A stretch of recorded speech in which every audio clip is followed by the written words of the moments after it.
We begin today in the situation in the Middle East, where the U.S. Senate rejected a bill to halt the war against Iran, failing to advance a limit on President Trump's war powers. Our Moon Hye-ryeon starts us off.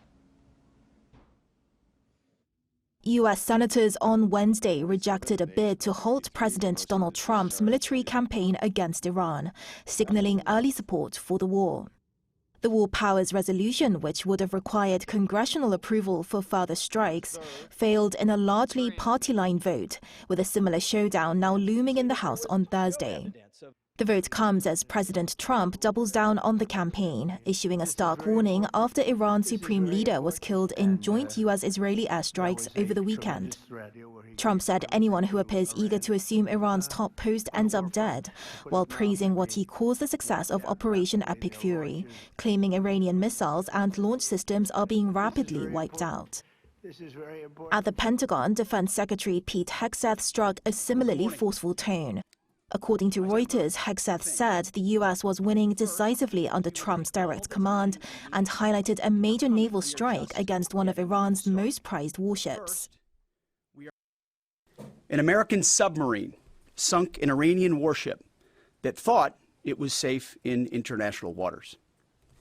Instead, it was sunk by a torpedo. Quiet death. Even as U.S. officials highlight gains, questions are growing about whether the conflict could widen further on the ground. Fox News reported Wednesday that thousands of Kurdish fighters had launched a ground offensive inside Iran, while the Associated Press cited Kurdish sources claiming Washington had sought their support. The White House has denied those claims, with spokesperson Caroline Leavitt saying the U.S. is not backing an uprising, a position Hegseth has echoed, denying any U.S. role in arming Kurdish groups.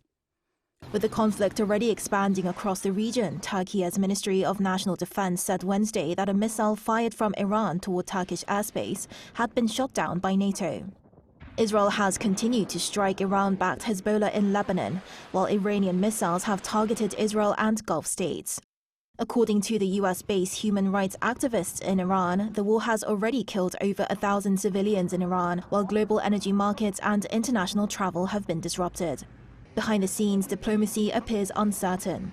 The New York Times reports that Iranian intelligence officials quietly reached out to the CIA through intermediaries shortly after the fighting began, signaling interest in talks. U.S. officials remain skeptical, and Trump has since declared it too late for negotiations.